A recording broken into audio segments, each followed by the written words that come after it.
고린도전서 10장 14절에서 20절 말씀입니다. 그런즉 내 사랑하는 자들아 우상 숭배하는 일을 피하라. 나는 지혜 있는 자들에게 말한과 같이 하노니 너희는 내가 이르는 말을 스스로 판단하라. 우리가 축복하는 바 축복의 잔은 그리스도의 피에 참여함이 아니며 우리가 떼는 떡은 그리스도의 몸에 참여함이 아니냐. 떡이 하나요 많은 우리가 한 몸이니 이는 우리가 다 한 떡에 참여함이라. 육신을 따라 난 이스라엘을 보라. 제물을 먹는 자들이 제단에 참여하는 자들이 아니냐. 그런즉 내가 무엇을 말하느냐. 우상의 제물은 무엇이며 우상은 무엇이냐. 무릇 이방인이 제사하는 것은 귀신에게 하는 것이요 하나님께 제사하는 것이 아니니 나는 너희가 귀신과 교제하는 자가 되기를 원하지 아니하노라. 아멘. 할렐루야. 오늘도 좋은 날입니다. 고린도전서 10장 14절에서 20절 말씀 묵상입니다. 오늘은 우상 숭배를 피하라 라는 제목으로 말씀을 나누도록 하겠습니다. 바울은 우상 숭배와 관련해서 오늘 본문에서 두 가지를 말씀해 주고 있습니다.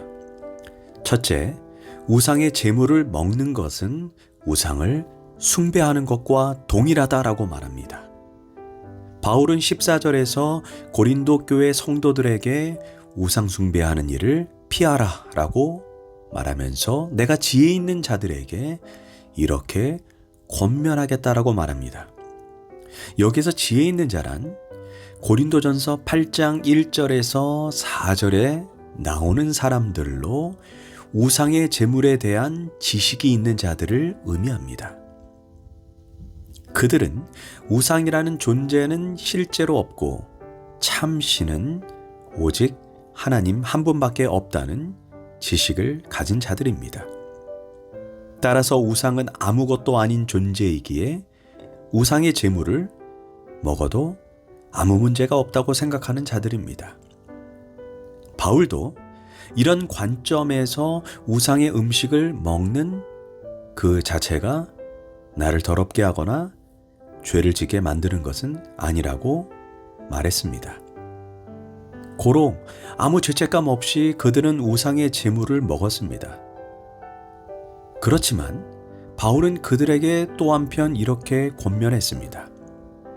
당신들이 지식의 근거에서 우상의 제물을 먹는 것에 대해 내가 뭐라고 말하진 않겠으나 만약 믿음이 연약한 지체들이 그 모습을 지켜보고 시험에 들거나 걸림돌이 된다면 먹지 말라고 단호하게 권면했습니다.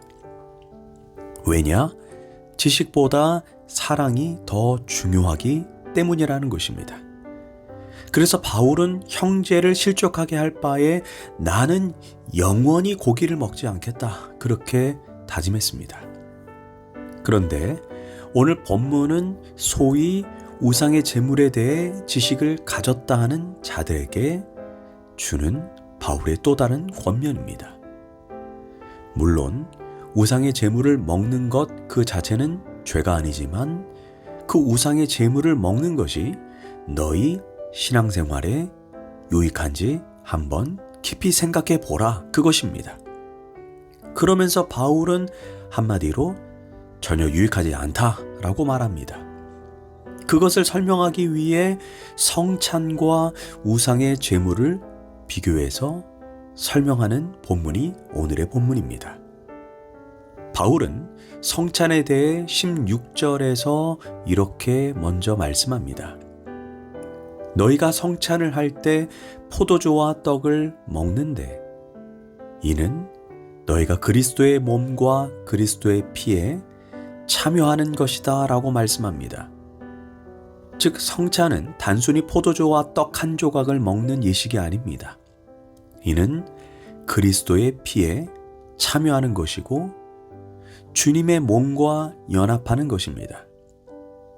여기에서 참여하다라는 단어가 헬라어로 코이노니아로 이는 아주 친밀한 교제의 영적인 연합, 영적인 합일이라는 의미입니다. 또한 특별히 성찬을 할 때 원래는 그리스도의 몸이 하나인 것처럼 하나의 빵을 전체 성도가 떼어서 먹습니다. 이는 그리스도 안에서 성도 간의 하나됨, 한 몸, 영적 연합을 상징하는 것입니다. 그래서 성찬의 신비는 수직적으로는 그리스도와 연합일 뿐 아니라 수평적으로는 성도들 간의 연합을 의미하고 상징합니다. 그러니까 성찬은 단지 떡을 먹고 포도주를 마시는 예식을 넘어 그리스도와 영적으로 연합하는 일이요, 성도들끼리 영적으로 연합하는 것입니다. 그래서 18절에서 성찬을 먹는 자들이 주의 제단에 참여하는 것이 아니냐. 그런 점에서 우상의 제단에서 우상의 음식을 먹는 것은 아무리 가치 중립이라고 해도, 그것이 죄가 아니라고 해도 결국은 그 우상과 수직적으로 연합하는 것이고, 수평적으로 우상을 숭배하는 자들과도 연합하는 영적인 행위라는 것입니다. 그래서 바울이 우상의 제물에 대해 지식이 있는 자들에게 정말 하고 싶은 말은 무엇이냐? 결국 우상의 제물을 먹는 것도 엄밀히 말해 우상을 숭배하는 것과 같다는 결론을 내리고 있는 것입니다. 가령 우리가 조류 독감이 발생했다는 소식을 듣게 되면 어떻게 합니까? 사람들은 그때부터 닭고기나 오리고기를 먹지 않습니다. 실제로는 조류 독감이 걸린 닭이나 오리가 시장에 들어올 가능성은 극히 적습니다. 설사 들어온다 해도 75도 이상, 5분 이상 조리하면 인체에 해가 없다는 과학적 사실도 밝혀졌습니다. 그래도 평범한 사람들이라면 꺼림직해서 먹지 않습니다. 이처럼 우상 숭배가 심각한 죄라고 아는 성도가 꺼림직해서라도 우상의 제물을 먹지 않는 것은 정상적인 상식적인 태도입니다. 아주 작은 가능성이라도 이 때문에 하나님 앞에 죄가 될 수 있거나 같은 믿음의 형제들이 실족할 수 있다면 그것을 먹지 않는 것이 진정한 그리스도인이 될 것입니다. 둘째, 우상의 제물을 먹는 것은 실상은 귀신과 교제하는 것입니다.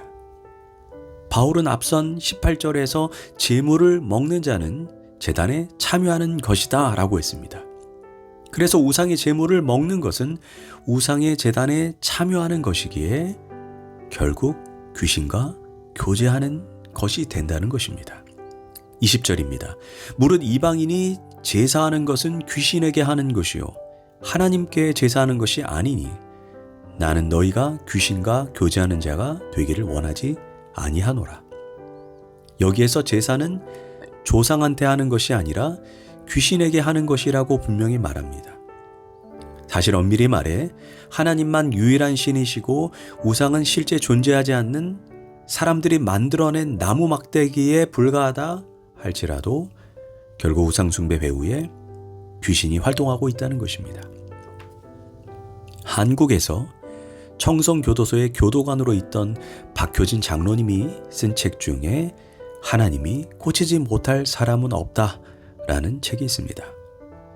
그 책을 보면 처음 장로님이 예수님을 믿었을 때 자신의 집안이 워낙 보수적인 집안이고 자신이 장손이라 어쩔 수 없이 1년의 제사를 20번 이상 드렸다고 합니다.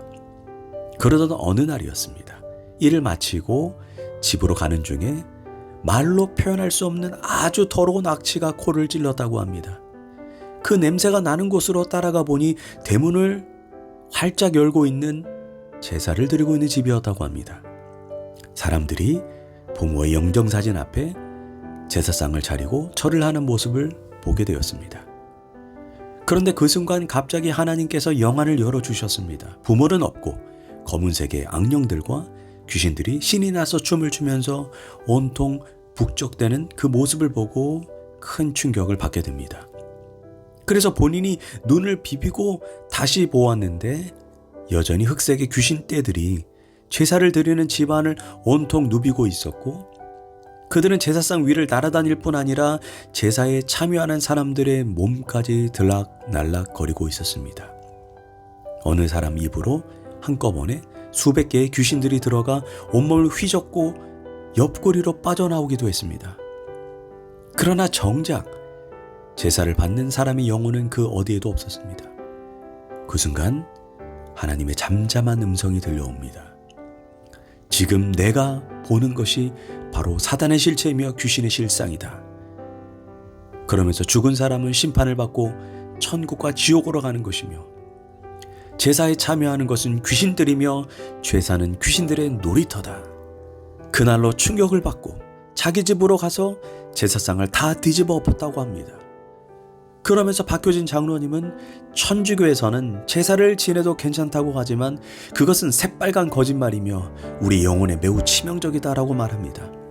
실상 천주교인 중에 제사만 지낼 수 있다면 얼마든지 교회에 갈 텐데 라고 말하는 사람들이 있다는 것입니다.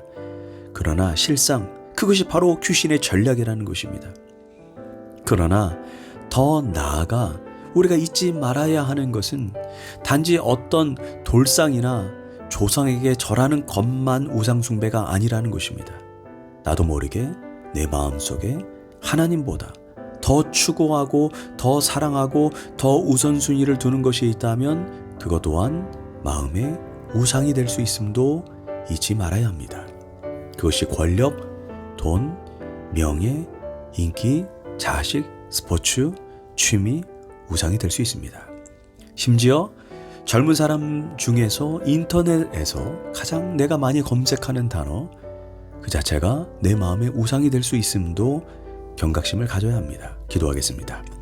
하나님, 이 땅의 우상에게 드리는 모든 제사가 사라지게 하시고 더 나아가 우리가 하나님보다 더 사랑하고 더 추구하고 더 갈망하는 마음의 우상이 있다면 그 모든 것을 버리고 순전히 주님만 경배하는 인생이 되게 하소서. 예수님의 이름으로 기도합니다. 아멘.